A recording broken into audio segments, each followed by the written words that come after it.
Welcome to Startup Hacks, a We Global podcast. We explore the stories and secret strategies that women entrepreneurs use to save time and money when bootstrapping and building their businesses. I'm your host, Fernanda Carapinha, and today I'm excited to welcome Liz Heller. Entrepreneur Liz Heller activates profound, game-changing ideas for companies that matter. As managing partner at Membrane, she is an early-stage investor and advisor, unearthing good ideas and turning them into great ideas, and then bringing them to market. Liz is currently incubating Highly Mobile, a product development company combining science, design, form, and function to enhance and support human mobility for seniors. Welcome, Liz. Thank you for having me. Thank you, Fernanda. It is my pleasure. I'm so glad to have this opportunity to steal you away to talk about some of your work experience and your stories. I was wondering if you wouldn't mind, if you would give the listeners a little backstory on who Liz is, where you grew up, how you got started in entertainment and music, and give us a little context to your life, early days as a young kid into professional life. Well, let's see. The first thing I like to say to people is I was born in 90210. Please don't hold it against me. My mother and father actually moved there for the school system, which at the time was one of the number one or two, depending on the year in the country. And they wanted me to be able to, have the opportunity for great education. I was also born at UCLA, where I ultimately went to college and graduated from as well. So I'm a real native of Los Angeles in that way. And Great. I am the child of my parents, for sure. My mother was an unbelievably, extraordinarily committed, passionate, real game changer in the field of social activism, and a real activist across many important issues. One of them was about old age and people who are too young to be treated with the kind of rights that she felt that the Grey Panthers, which is the organization, that people who are too young to be felt that they should have rights that they were not. And the same thing with people over 65 should not have to retire if they didn't want, and the rights that went along with that. And it took me a long time to realize how many things I'm involved in today came as a direct response and inspiration from my mother. But her main work was in the field of feminism and women's rights, really all rights. Also consumer and environmental rights was very important to her. And she had a doctrine that was kind of her life's work, which was called the committee. It was called the I just blanked out the first part of it, the elimination of discrimination against women. And it was a doctrine that was ratified by the United Nations, and then it's everywhere but Afghanistan and the U.S. And the U.S. was mostly because of the constant change of Congress, I think, more than anything else. But she lobbied like crazy, and ultimately, it has now been adopted as something called the status of women in most cities, about 125 of them, I think, at the moment, or maybe more. And it was really her work with a number of incredible women back in the day that started this conversation about that. And it's great to see that it ultimately seeded itself within cities and took hold and has a great impact on sort of various issues for women in cities in America. My father was a personal manager, and a real character. One of the truly unique spirits on this planet in terms of his just general outlook on life and positive optimism. And he just loved everybody and everything. And he managed many artists, but the one that he was probably the closest and longest term was, well, not the longest term, actually. He managed a group from Las Vegas called the Treniers, which I recently found out that Barry Gordy told me he used to take all the Motown acts there to study the Treniers. And they were a live act and they were a lounge act. He managed them for 57 years. Wow. And so, but his other clients, he managed Ginger Rogers and Debbie Reynolds and big band singers and everybody. But his main client and his dearest friend was Liberace, who he managed for 39 years.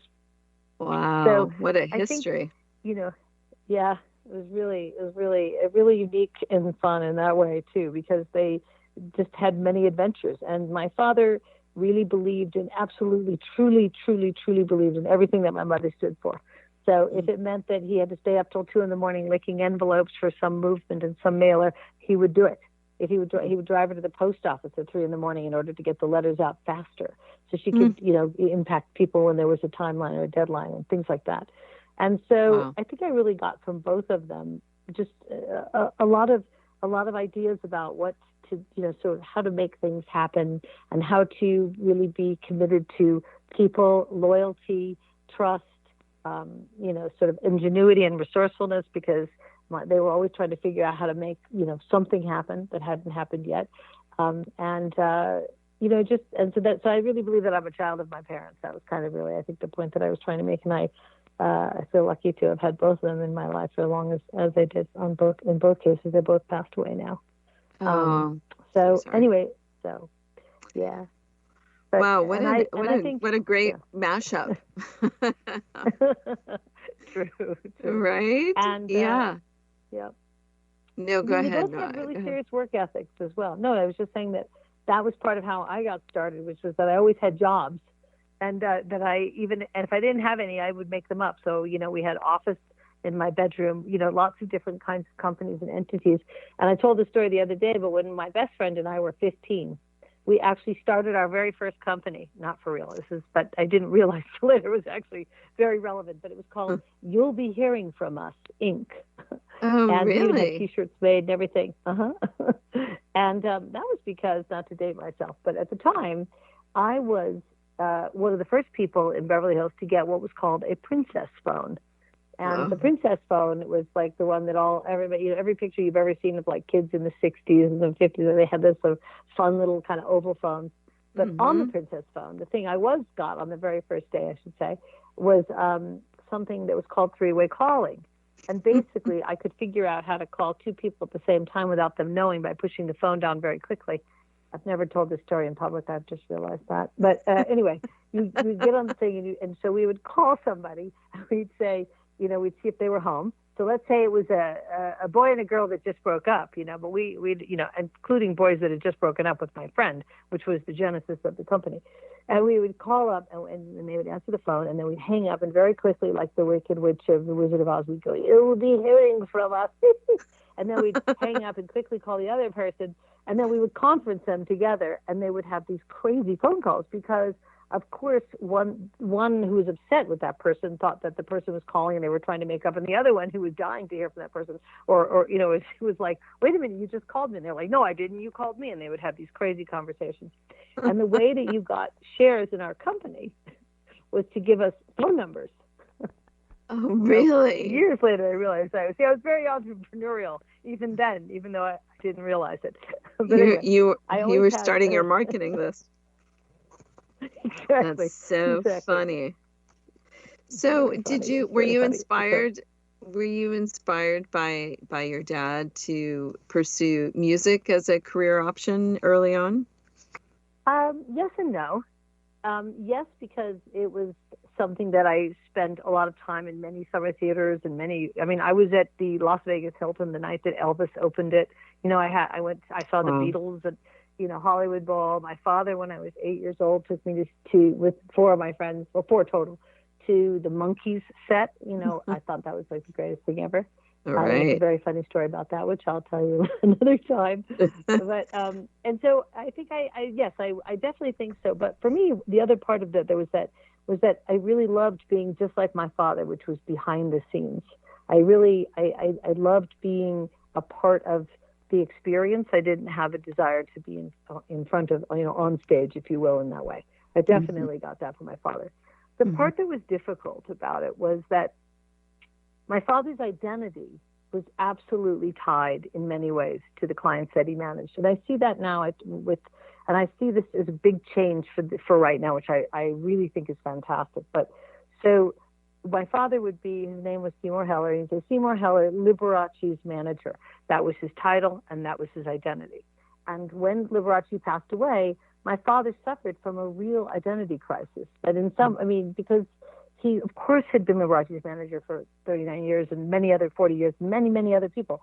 But it didn't change the way that he saw himself. And he had that happen to him. And I really thought about it a lot at the time and tried to sort of make him feel better, and as daughters do when they adore their fathers, especially. And I thought, I don't really want that to happen to me.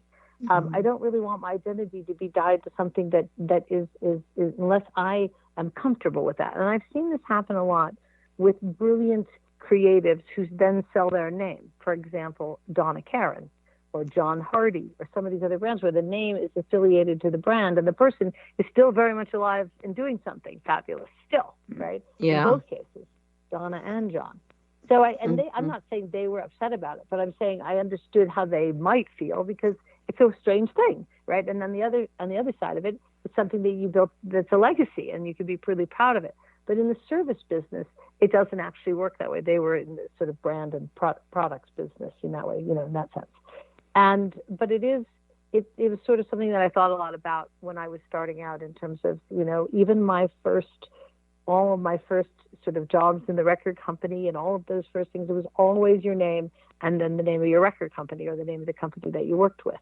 Mm-hmm. And I've seen an evolution in that, and I think it's important. And there's a really powerful book that I read about this. It was written by a friend of mine called Make a Name for Yourself. And it's about understanding who you are as a brand, and especially for women. Yeah. And so that was very, sort of another piece of that story. I might be off on a little tangent. I'm sorry. No, it's a great tangent. I'm glad you raised it. And that sounds like a really good book. So when you, it's a great book. I'm going to definitely check it out myself. When you started working, she'd be great for you to have on your show. I would love that. I would love that. And I'm really actually, when I left, just a sidebar note, when I left the entertainment business, I went and had lunch with a friend who was a director of a very well-known TV series. And I was starting out as a writer-producer independently after having left a big senior job. And she said, you're going to have to get comfortable now with having a business card on it, with having a business card with a name on it that says, I'm nobody. Because of that whole idea that everyone's value is wrapped up with where you work and what your title is. And one of my guests on the show, whose name is Joanna Bloor, all of her work is all about personal brand and personal value, and not basing your value on your historical work, but about the future you. And I think that for entrepreneurs in particular, which you are, and you know this all too well, it is so incredibly important to have that depth of confidence and that sense of self and what you bring to the table. And that's not something that historically has been nurtured in gals like us, because we kind of grew up in more the corporate world. And it is really encouraging to see young women who have a very different mindset and don't have those legacy issues. And that's actually some of the work on the We Global side that I'm really encouraged to do. So I'm wondering if you could speak a little bit about your experience then as an entrepreneur and creating your own businesses and following your bliss. Yeah, sure. I mean, I think one thing that I've kind of, and I say this because I think it's important to think about it, and there's no bad answer to what I'm about to say, and either one is okay. But there are sort of two kinds of opportunities. You are either an entrepreneur or you are entrepreneurial.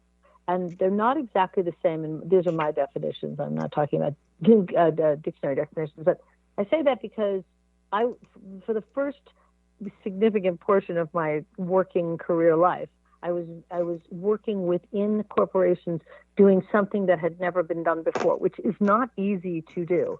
But if you have an entrepreneurial spirit, it works very well because you sort of are willing to do what it takes and try to, get everybody on board and push get the train up the mountain and make it all happen and to be kind of fearless about it. And so for me, I had an operating principle, which was, well, if anything that I am doing is better than what was being done before, then I will not fail. I cannot fail, or you will not fail, I would say to people. And so I would often have positions inside of a corporation that no one else had ever done before. Therefore, of course, I couldn't fail because there was no one that failed before me. And so I really, and it sounds so silly, but it's true. And so I kind of realized after a long time that I was definitely always excited about the idea of being doing things that had never been done before. Mm-hmm. But inside of a company, it's really a little bit more of a very different feeling to be entrepreneurial. And I say this to a lot of women also because I think it's okay to be entrepreneurial. In fact, it's quite fabulous.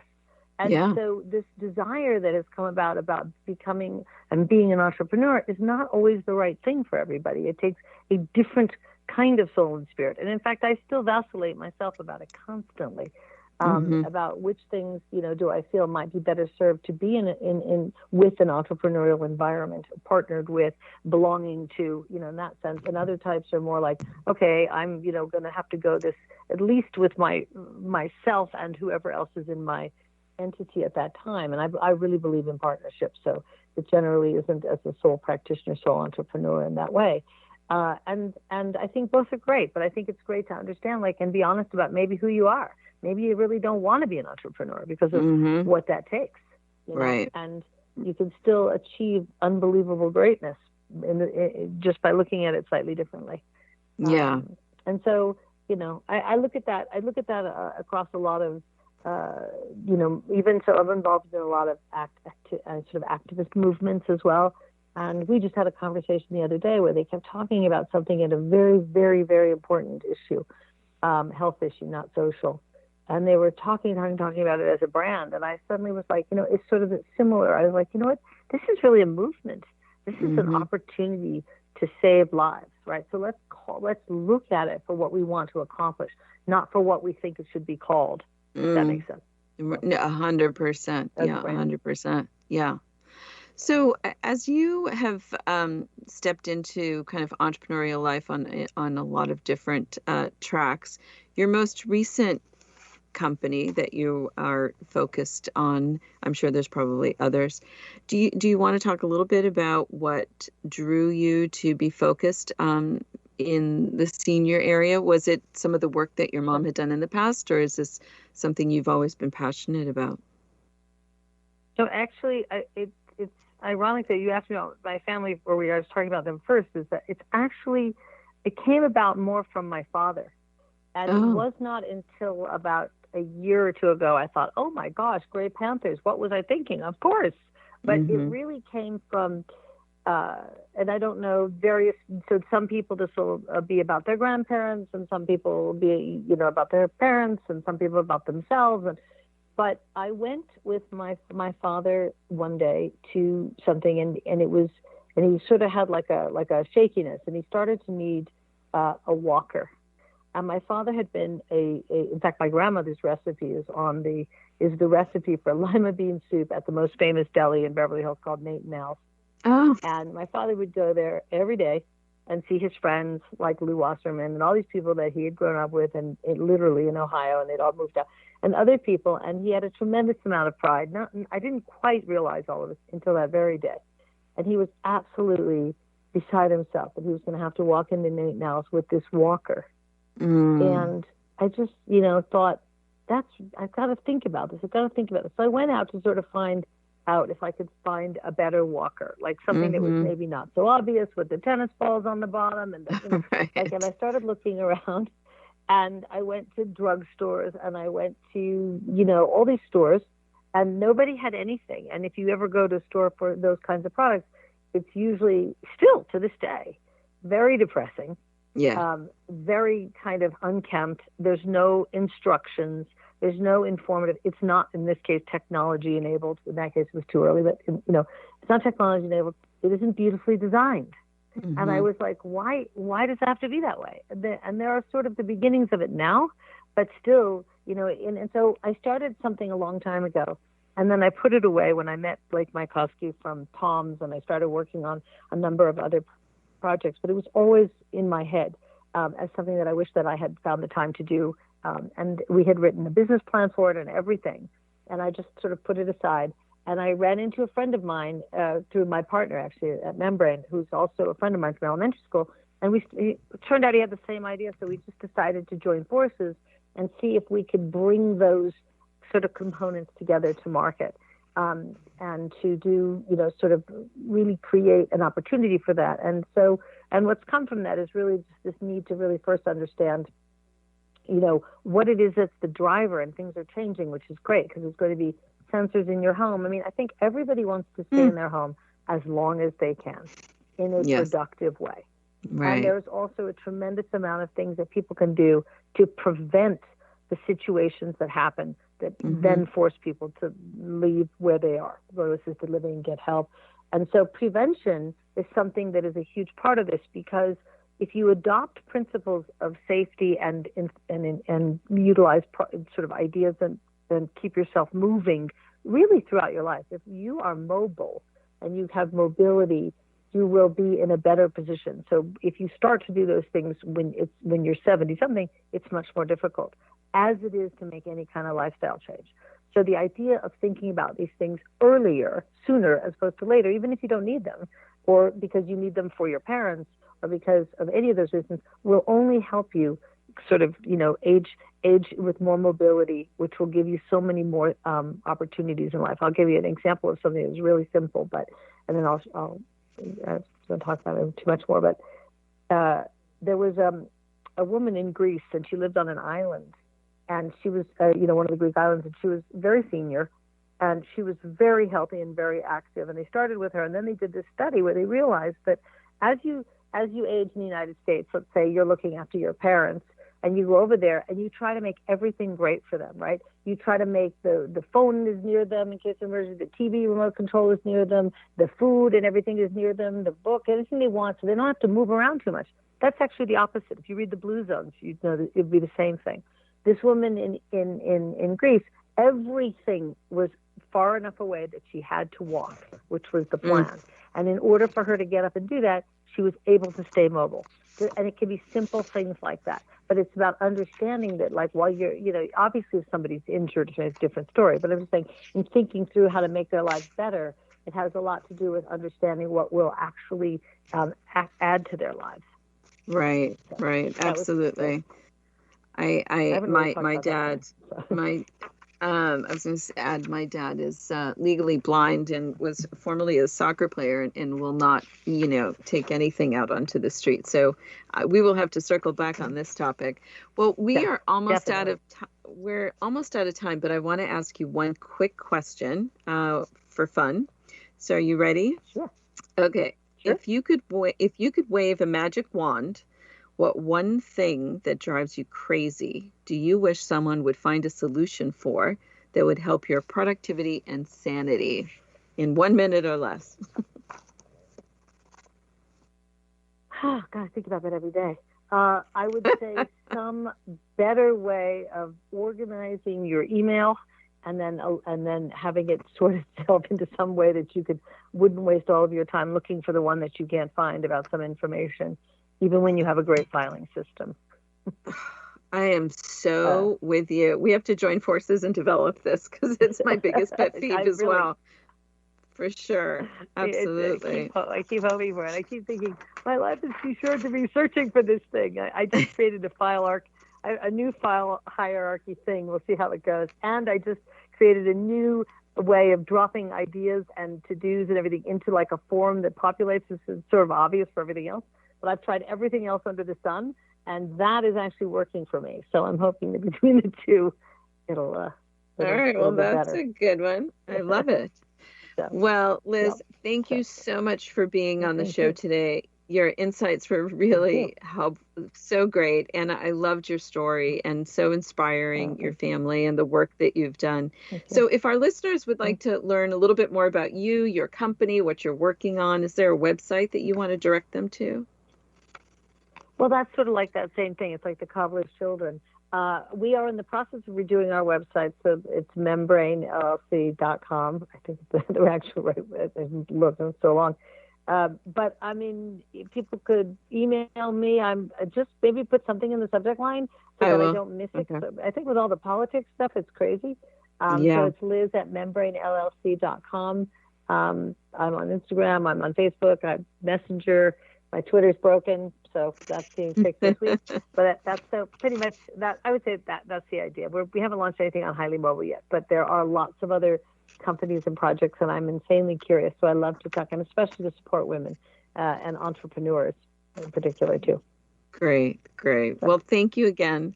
Tune in next week for more startup hacks. We have another great show you won't want to miss on the secret female founder strategies that can save you time and money when building your business. This podcast is brought to you by Women Entrepreneurs Global, the first startup studio and digital do-it-yourself startup platform for women. For more information on our guests, this podcast, and many other female founder programs, please visit womenentrepreneurs.global. I'm your host, Fernanda Carapinha. See you next week.